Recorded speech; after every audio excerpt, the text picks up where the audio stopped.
How I see it is there are 4 parts to a heartbreak, and that is the hurting, the healing, the learning, and the loving. I think I stole this from Camila Cabello, I can't remember. If you guys watch part 1 of this story time, you will hear about how the relationship formed and maintained and how it was not a good relationship, and H. pylori, who is the person I was seeing, that's what we're naming them, H. pylori is stomach infection, and it was borderline toxic. But that didn't mean the heartbreak was easy. In fact, I feel like the heartbreak was worse because it was a toxic relationship and I gave everything that when I was the one who got dumped, I was like, what? And it put me in a horrible state. Now, I don't want to do a whole story time about the breakup, but I will allude to my relationship when I go through the 4 stages. But one thing I want to clarify is for those who are watching this video right now who might be going through their own breakup and you might think, oh my God, I can't believe this is happening, I'm not going to live without them and so on. That was me. And let me tell you right now, 7, 8, 9 months later, I have actually never been more happy, and me and this person do not talk. And the reason why I'm telling you that is I went from a stage of, oh my God, I can't imagine my life without them, to now I am so happy that the thought of them in my life actually scares me. So you will get over this. I know you guys are going to be starting or going back to uni, and relationships might happen and therefore breakups might happen as well. And that's why I'm making this video. The second reason is because it's sponsored. So guys, I'm happy to say that this video is sponsored by Blinkist. Blinkist is an app, and it's the only app right now that condenses all the best important blinks of non-fiction text, and they condense it into a 15-minute read that you can find online from thousands of non-fiction texts. It basically gets the best parts, the need-to-know things from these non-fiction texts, and it provides it to you so you can read them in 15 minutes or you can listen to them in 15 minutes as well and still get the best learnings you can and the best messages from the book. 8 million users are using a massive library, as you can see, on books from self-reflection, self-love, from business, from history. It has a lot of things, and personally why I'm happy that Blinkist is sponsoring this video is because they have a lot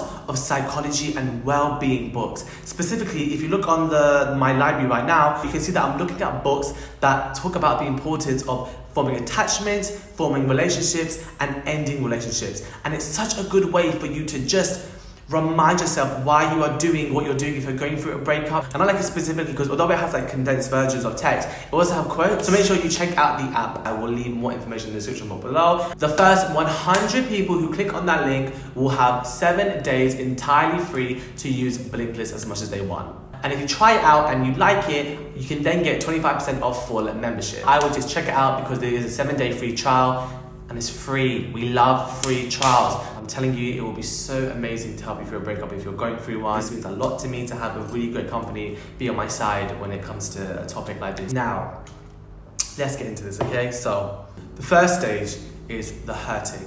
Now, if you watched my previous video, you would have known how I got dumped, and it was horrible, okay? And I hurt, the first stage, so bad. The hurting stage involves crying, crying to say the least.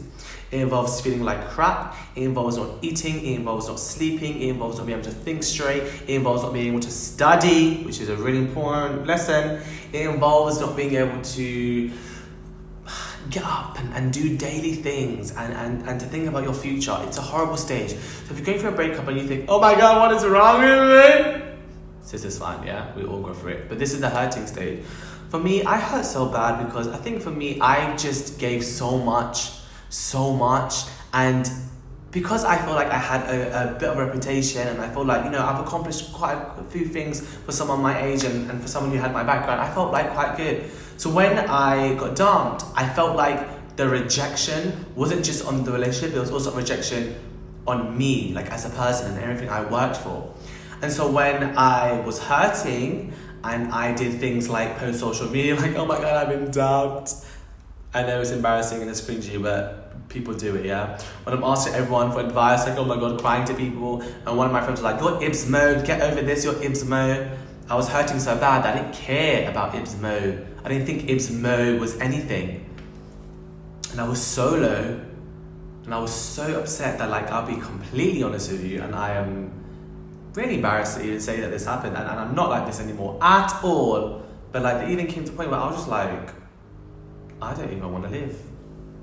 Which is so disgusting to say, but I was like, I think I'm done. And I called a friend, and I was crying. I was just like, I just want to, you know. And it was horrible. And I look back now, again, if you watch my previous video, you would have known that I've made it very explicit when I say that I am someone who comes from a very dysfunctional family, and I saw horrible relationships growing up. I saw domestic violence all the time. I've never seen a stable relationship. And I feel like I'm someone who, because of my upbringing and the hardships I faced, I didn't really get a lot of self-love and self-confidence. When you've been bullied for like 5 years every day at secondary school, and when you have teachers telling you this and family telling you this, I think it's not really gonna, it will thicken your skin on the outside, but on the inside, I don't really think I was as confident as I thought I would. And so I was hurting really badly. And my hurting stage lasts for about, I think, 2.5 weeks of not being able to do anything and just cry, basically, just cry. Now, advice I would give you to get over the hurting stage is cry, feel your pain, 100%, vent and talk, and if it helps you to feel better, keep talking about it, and do that. It's hard for you to eat, fine, but just please drink water. But the advice I would give also to friends of people who are going through a breakup, or friends of people who have been dumped, is this is the moment for the friends to really step in. Now, there's two ways. You can give advice, great, but let me tell you something. The person who's just been dumped or who ended a relationship, we ain't listening. We in pain. We ain't gonna listen to you. It's gonna come in, come out. Like diarrhea. I don't know why I said that. But what you can do is you can physically be there for your friend when they're going through the hurting stage. So, for example, my friends, Sarah, I love you so much if you're watching this. You know, Sarah came to my room and I was going out like just to go for a walk. And you know, she redecorated my whole room. She moved my bed, she moved this, she moved that, because she didn't want me to associate my room with like being dumped, because I felt so negative in my room and just sad. She did my whole room. I had friends come from Aliyah who got me food, who were doing my dishes, so many amazing things. When one of my friends went through a breakup and was going through the hurting stage, and they were in school, and listen, when you're a student and you're going through a breakup, it's hard. It's really hard because it's not you going to work and being busy and having a family and getting up on your feet and working in a team. As a student going through a breakup, it's you and your book and the library. You have so much room and capacity to overthink everything. It's gonna hurt. I thought like it kind of hurts worse when you're a student going through a breakup. So it's important that please don't get into a relationship in your final year. So I grabbed the laptop and I said, okay, you're too distraught right now to message anyone, so I'm gonna write an email for you and send it to your tutor and send it to your DOS and say, hello all, I'm going through a really tough time right now. I would be so grateful if I could ask if you could extend my deadlines, and if you could let my supervisors know that I'm currently not feeling well, I'm not feeling my best state, and that if I could have some time off, I will email you later on when I'm feeling better. Like, I would write the emails because they're hurting, you know, they can't really write everything, and it's gonna hurt them, and to remind themselves over, I'm like, oh, so do it for them, okay? Counselling, I think it's great. If you feel like your friends are all too busy being a student, and they're like, in Cambridge it was very demanding uni, so of course a lot of my friends were really busy, and I felt sometimes I was like taking up their space, but counselling would really help. So that is a hurting stage, and it involves going through photos and crying and replaying every single day and every single moment and thinking, oh my god, our future. The reason why we're hurting so much, guys, is, you know, like when you're with someone, when you're hugging someone and you're holding someone's hand, like, you know, oxytocin, right? When you hug someone, your body produces more oxytocin. It makes you feel some type of way. It changes like your body's physiological like state. Kissing someone or hugging someone, it's a nice feeling. So when that ends, your body is now like in a state of like chaos, like, oh my god, that feeling is now gone, I'm missing that feeling. Your mind does affect your body, that's what psychology has taught me a lot. So your body's gonna go through this stage and it's gonna hurt. Let it hurt, feel the pain, because you really do come back stronger, let me tell you now. I always say to myself, oh my god, my heart is broken. Even if it fixed, my heart is broken. I don't want it to be broken. I wish it was innocent and normal before. No, I don't feel like that at all, because it makes you so much wiser, and it means you can then give advice to people. The second stage is healing. Now, this stage is very personal, and it can involve anything that you do to get over this initial hurting stage of the heartbreak.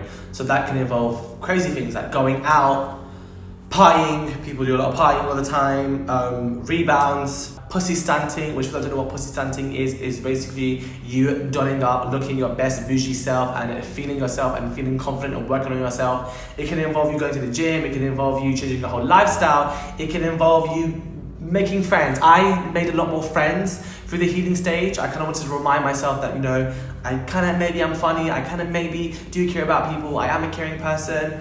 And so I try to make a lot of friends, try to go out to UCL events a lot. So the healing stage is anything that you're doing to kind of get over that. Now, there will be times where you go and you hear when you're like, oh my God, yes! And then, oh, and I oop. Or like we say in Pakistan, or oop. This hurts, right? You're like, yes, I'm doing so well. Then you're like, oh my God, I thought I was doing bad. I'm feeling so crap right now. Means I'm not over them. No. My friend Lena told me this, and she said that, let's just say you're like this in a state of hurt, and it's horrible, horrible, horrible, horrible. You're now starting to heal. Yes, queen. But then you get back into the hurt. You see that peak? Focus on that. Don't focus on going low. Don't focus on feeling like, oh my God, I'm going back. No. Focus on that little peak that you had where you were feeling better, because you're not like this anymore. This is better than this. You're making moves and you're working on yourself, healing. I'll give you an example, right? And you will have the wildest things remind you of them. So me and H. Glory, when we were together, we would talk about our future very quickly. Our kids that we would have, and the house we would get, and the flat we would get, and we would say we're getting Canary Wharf. And so when we broke up and I was kind of healing, I went to Pat's birthday party, where they were supposed to come with me, by the way, and I basically was living my best life, and then we're at the birthday party on the River Thames, and I see the Canary Wharf buildings. And like, something just went, like my heart just sank again. And it felt horrible.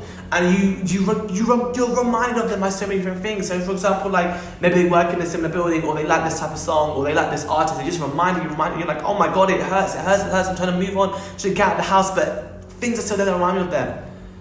Listen, it will hurt you the first time you get reminded of it, but then you start to build some resilience. Like, okay, so now I know that next time I go to Canary Wharf, I'm gonna feel some type of way. Okay? But then you kind of get over it, and your resistance gets built, and more strong, and then you just kind of heal. I can talk about Canary Wharf all the time now. One of my best friends works there. I don't really care about it at all. But at the time I did, I was out there. Now, another aspect of the healing stage can be closure. So when I did get dumped, I was very quickly to go on social media and to let my followers know, like, I'm going through a breakup. Now, you're probably thinking, why would you do that? And I did that on Instagram because in my mind, I felt like social media was the thing that I used to really change my life, and it helps me a lot. And you have no idea how much your support means to me. I read every message, by the way, guys. Can't reply to everything, but I do usually read every message. And I had so many messages that made me feel so much better. And there was one message that someone sent to me that I met them at like an open day, and they were like to me, just let you know, I know you're going through something right now, but just remember, you have a lot of people backing you in your corner. I cannot tell you how much that meant to me. And I was hurting, you know, and that's why sometimes, you know, like my job, everyone's actually doing the most on Instagram. When people hurt, they want to do things to heal, and that could be doing the most on Instagram like me. But then it came to the point where I needed to turn it off, and I let my friends take off my Instagram account because I was just like, I need to heal. So I did a lot of social media thing, and H. Malloy really had a problem with it. I remember once I basically posted a poem, and it was the Rihanna We Found Love poem, and they were like to me, why are you making this a publicity thing? It's a publicity stunt for you. This isn't a competition. You remind me now why I broke up with you, making it easier for me. Now I know the person that I do want to be with. If you want to stay in my life, you need to hear about all the people I'm going to do stuff with. And of course, in the hurting stage, I'm also asking to take me back, that I would never take it. This is like the second day, by the way. I would never take it back. Get it through your head. Get some self-respect. Hey. There's a way to break up with someone, you know, and that was just not the way. And I feel like for some people, once they break up, they're like, yeah, that's it, I'm done. Bye, you're not mine anymore.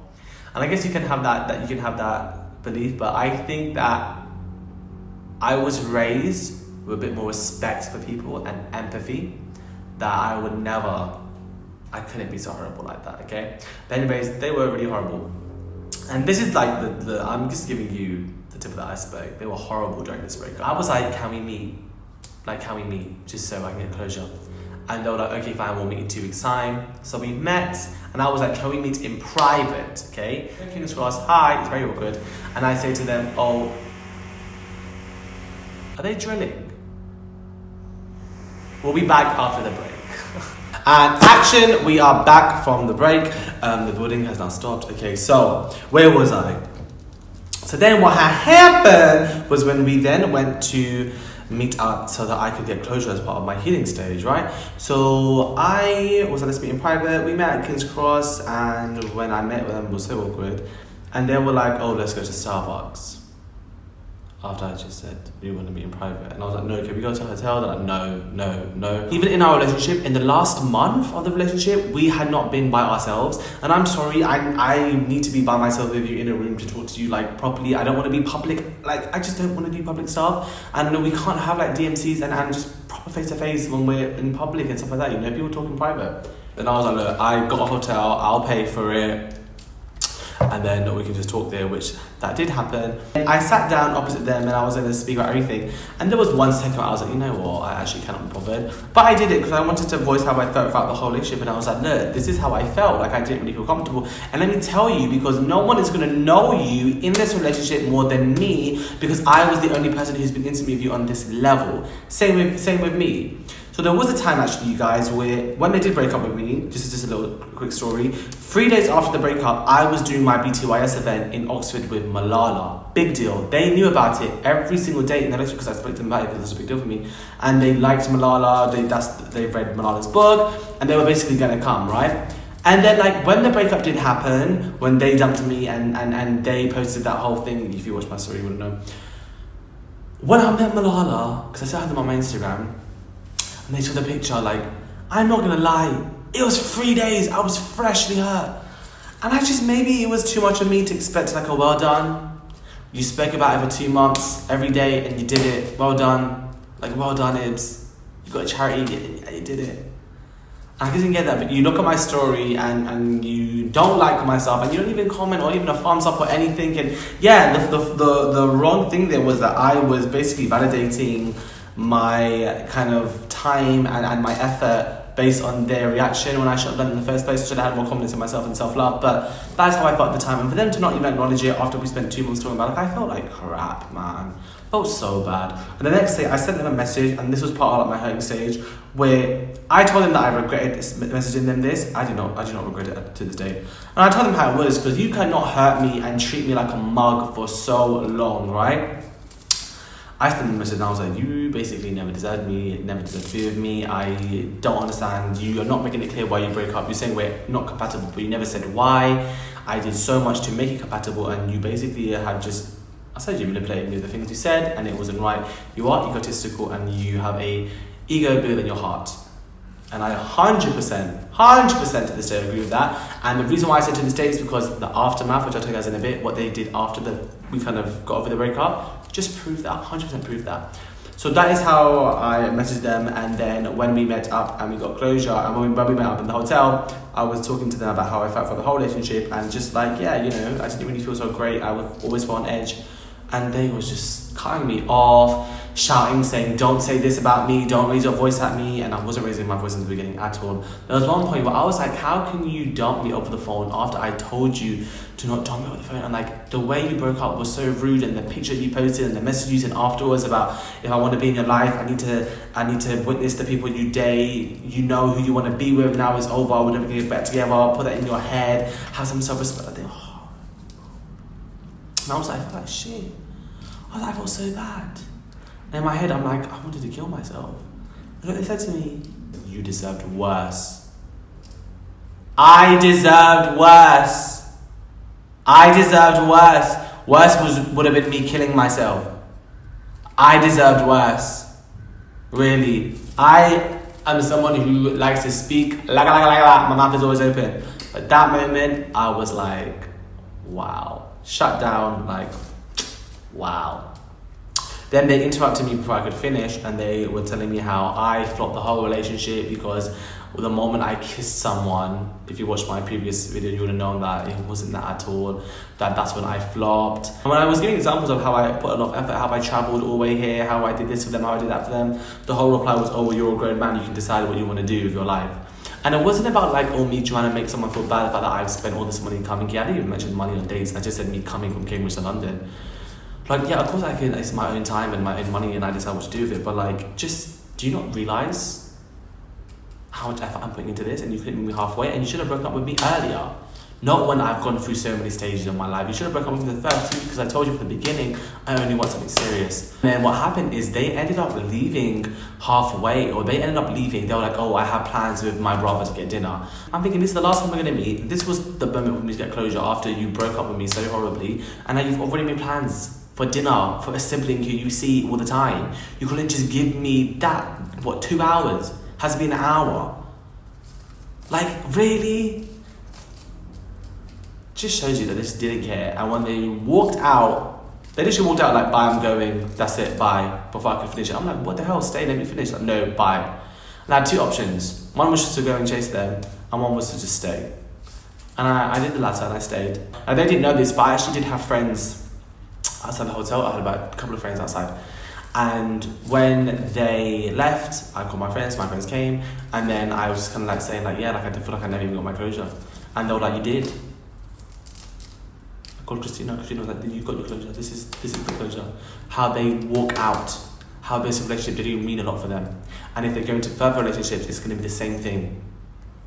They're very selfish. I think one thing I will say is it was easier for me to get over my heartbreak because this person was objectively like a selfish person and has their issues.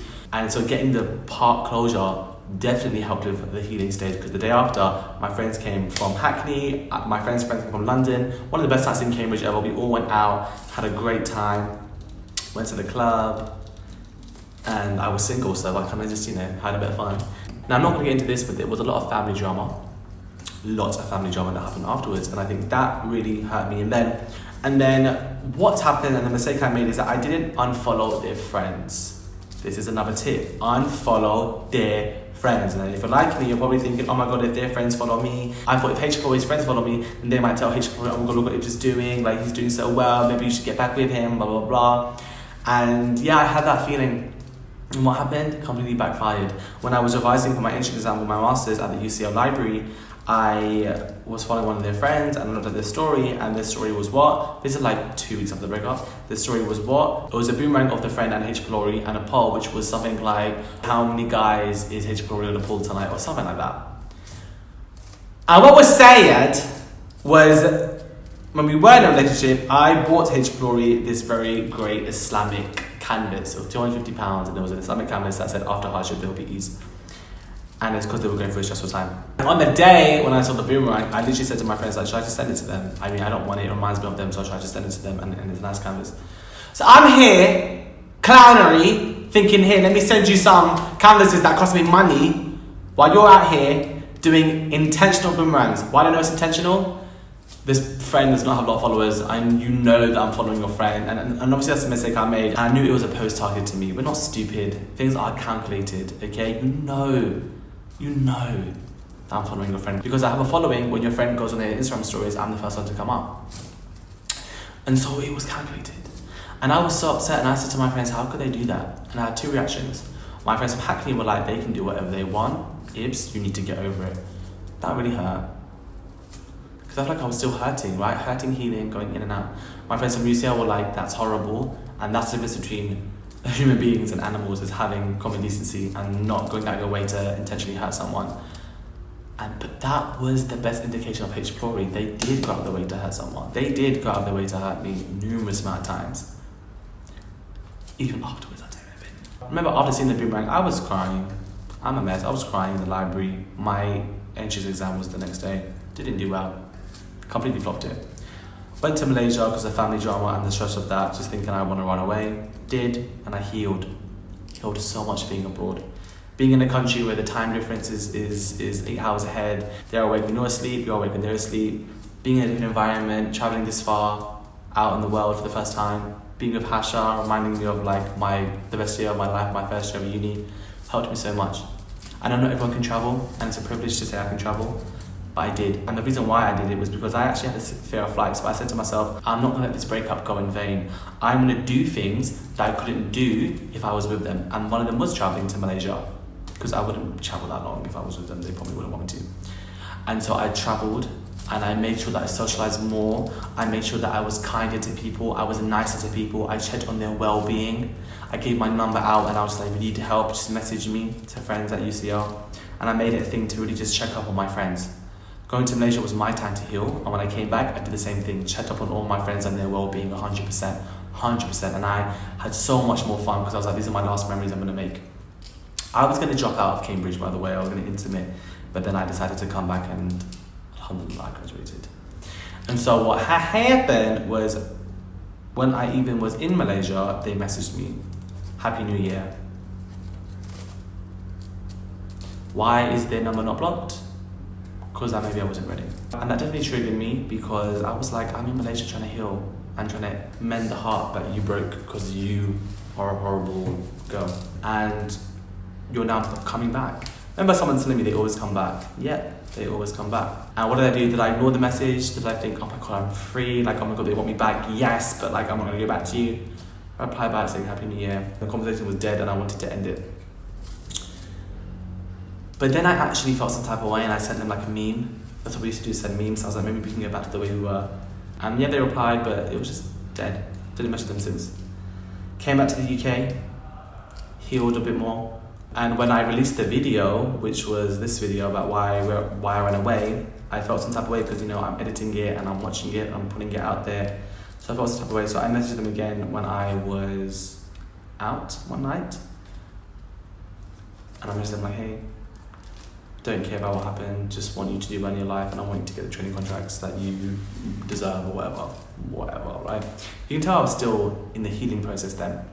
Then we stopped talking. So now that I am being distant with them, I'm starting to learn more. I started to learn more about myself, because I was being self-reflective during post-breakup, and I really wanted to change the toxic elements about myself. Yeah, I realized, wow, they really did this, they really did that, they really did this, they really did that. So I learned next time I should raise my expectations.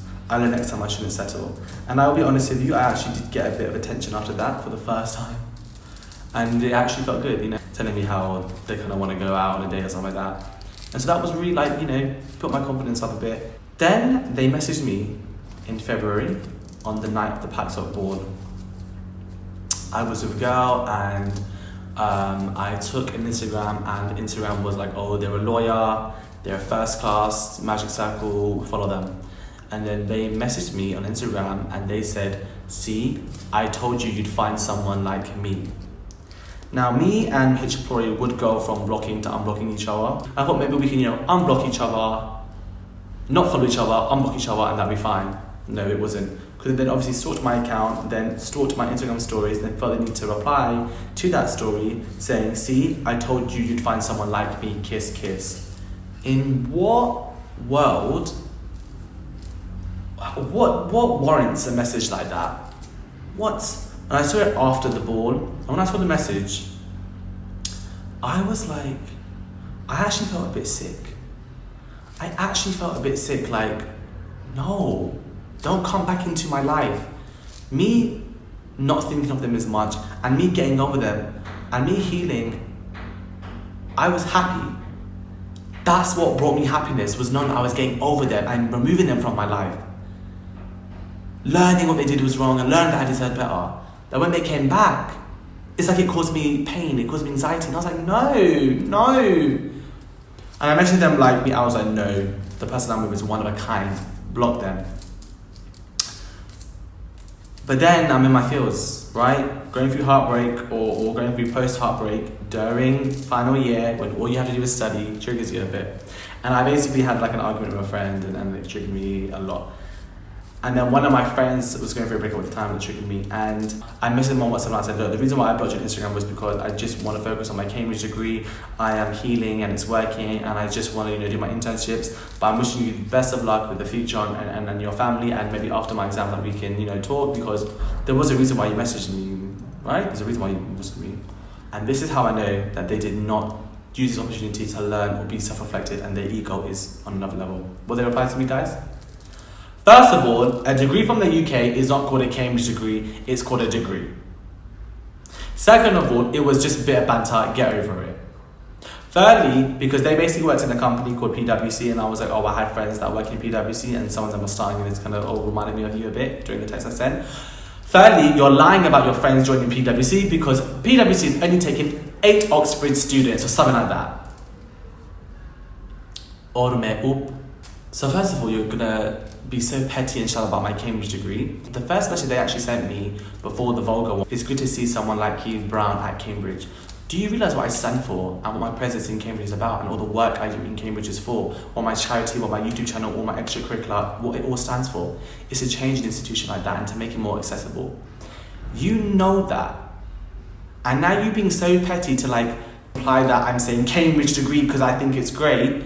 Everyone refers to Cambridge degree, Oxford degree. I'm sorry you don't, because I don't know. And this person, FYI, has a vendetta against Oxbridge. And the message of just a bit of banter. And who finds that funny? What banter, what dead banter do you have now? And then the comment of, 8 people at Oxbridge are working at PwC. I don't know if you actually know about the company that you work at, but you do realise that there are so many offices and it's a worldwide company, and I have friends from Malaysia who are working there. And so I would just reply by saying, you know what, there's no need for you to be this petty and for you to have such a snarky comment. I thought maybe we could be friends and maybe we could reach a balance, but you know what, leave it, don't reply back to me, let's just leave it here. And that was it, didn't message them, done. And it just reminded me, and I just learning stage of how much of a toxic person they were. And even when we are not in a relationship, we've broken up and we have both had time to work on ourselves, and I have worked on myself, made a priority to work on myself, you are still doing all this stupidness. Stupidness. You haven't changed. You have planned to change. Learning I deserve better. Now learning what I don't want from someone in the future. Then I studied. And I graduated. Yeah, it was hard because I probably did think of them every other day, especially in exam season. And every time I was stressed out, I just thought, why did I get into a relationship? Why did I get into a relationship? Because now I'm falling behind and I have to pick up all this work, and it was horrible. I had surgery, a personal thing, and other things were going on in my life, and every time I just felt like I was just fighting against them. And then when I graduated and the BBC did that article about me that went viral on LinkedIn, they messaged me. And they messaged me this time because I resetted my WhatsApp settings by default, like a backup thing, and I think it may have unblocked them. They messaged me about a week before I was traveling to Pakistan, and they said, congratulations on graduating, I know how much it meant to you, I hope you're excited for the future. You knew how much it meant to me. Really. But a Cambridge degree in the UK is called a Cambridge. You knew how much it meant to be, but you still were willing to make the breakup 10 times worse when I was in my final year of uni. You almost kind of ruined my final year experience, but you knew how much it meant to me. And I was so happy. Not like that messaged me, like in that moment of time, I was traveling and I was going through the 4th stage, which is love, self-love. And I was like, yeah, I'm confident. And I didn't feel any romantic attraction to this person at the time.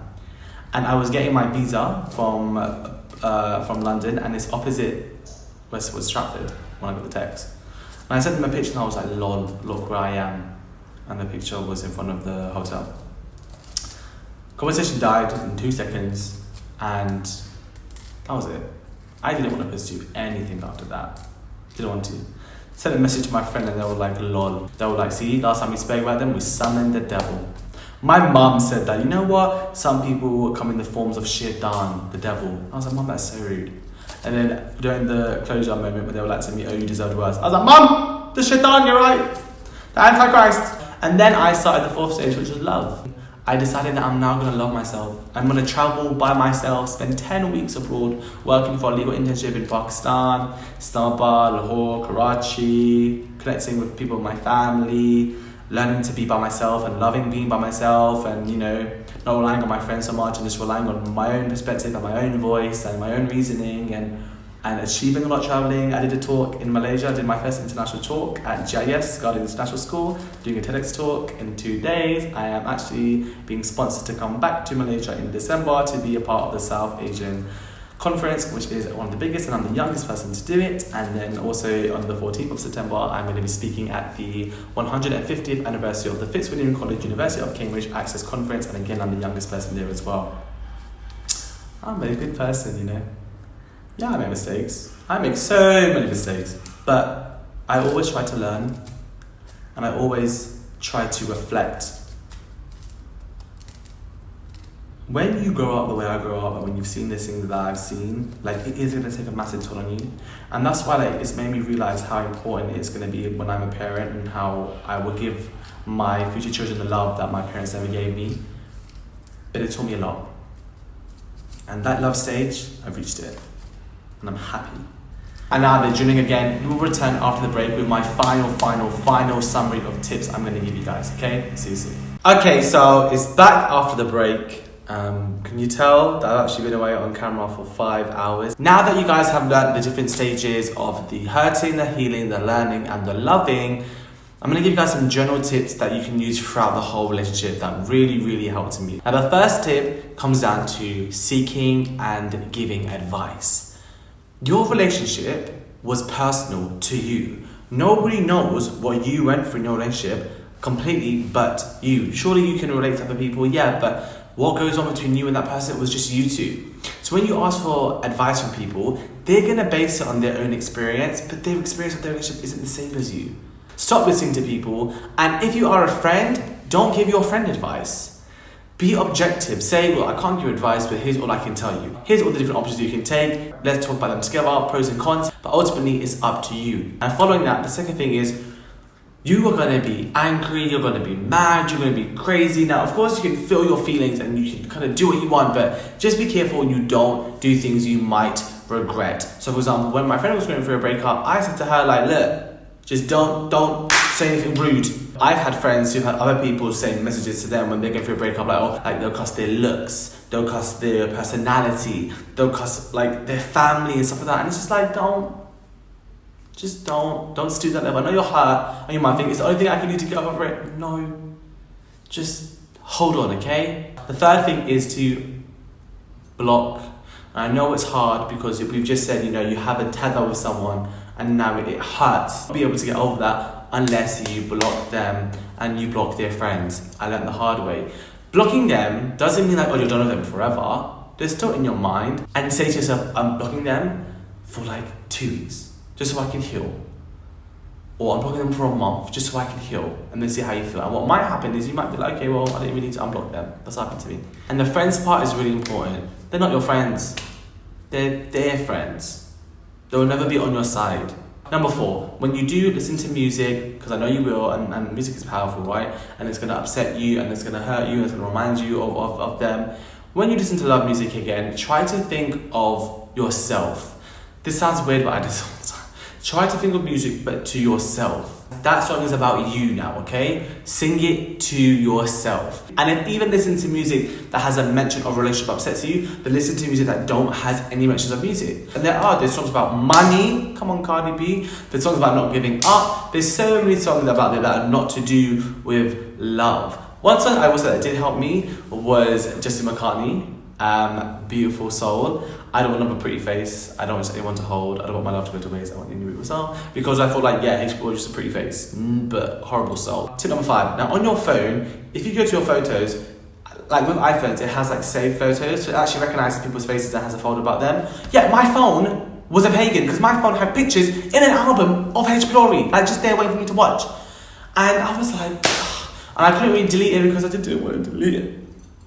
I had about 3 weeks, then I deleted it, okay? What really helped me, and I know this is a big privilege, is I actually got a new phone. Now I didn't have to even go through the photos, I just push them away. With our paper photos that we had, I hid them or I gave them to my friend to hide. And then also sure, like when I finished my exams, we kind of ripped them all apart. And that was a great feeling, great feeling. Tip number 6, if you feel like you find yourself getting over and not getting over. Remember we talked about this? Try to acknowledge the highs, okay? Try to acknowledge the times when you are doing well. And what are you doing in that moment when you're doing well, when you're not thinking about them? Whatever you're doing, keep doing that, okay? As long as it's not something unhealthy like drinking and drugs. And if you want to help yourself get over it, think of the lows.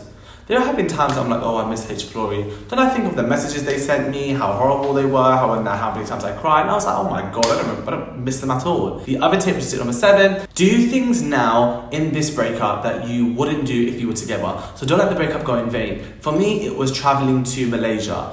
And that trip to Malaysia has changed so much. It's helped me get over my fear of flying. It's helped me travel a lot more. I went to Pakistan because I went to Malaysia. I was like, oh, I can travel. Went to Pakistan, went to Sri Lanka. I'm back in Malaysia. I'm doing conferences. I'm being flown back here again. Like, all of these opportunities I'm having abroad was because I did not let the breakup go in vain, and I did things I wouldn't have done if I was in no relationship.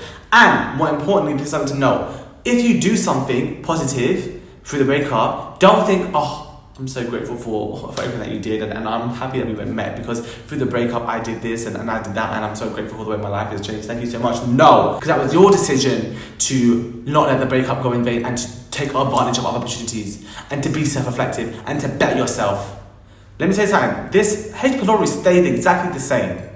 Based on their messages, they stayed exactly the same. I changed for the better. You stayed the same. So some people can choose to better themselves, some people can't. So don't thank them for you deciding that you're going to better yourself. Thank yourself. And that is the first step of self-love, is realizing I did that, not them. You did that. That's the big tip I'm going to give you. Now, tip number 8. We already touched this, but try to physically be a bit more active, and if you can't, get your friends to help you be active. Even if that is just having their company with you. I could not sleep by myself for about 10-12 days. Yeah, that's how deep it was. I kept having dreams. Also, someone slept with me or slept in the same bed with me. My friends helped me do my dishes. I had company a lot. I was revising with people when I could revise. I was going to parties with people. Filming videos was really hard for me, and I did take a break, but I did actually film a video with Ashfaq, and we filmed a video together because I couldn't do it myself, but having him there really helped me. Just making sure that your friends are there for you and you're there for your friends, okay? Be around people. Don't go through this alone. Because if you go through this alone, your mind's gonna think, oh my God, oh my God, oh my God, oh my God, oh my God. And you're gonna think, oh my God, I'm sad, I'm this, I'm that. Be with people at many times as you can. And then when you kind of get over the hurting stage, then in the healing stage, you can kind of sleep by yourself again. Tip number 9, this is for all the students. Tell your tutor and tell whoever's in charge, we had director of studies at Cambridge, that you're going through a tough time. You don't need to tell them that it's a breakup, but just tell them that you're going through a tough time. That way, if anything happens to you during exam season or anything happens to you later on in the year, at least you have on record that it was reported that you were going through a tough time. So if you want to apply for mitigating circumstances, or you want to intermit, or you want to just take some time off, it is on paper and on record that you are going through something. A lot of teachers and a lot of academics don't really recognise romantic relationship breakups as an extenuating circumstance. So just say you're going through a tough time. Then maybe if you want to talk to someone about your breakup but not your tutor because they won't really get it, speak to a counsellor. That's their job.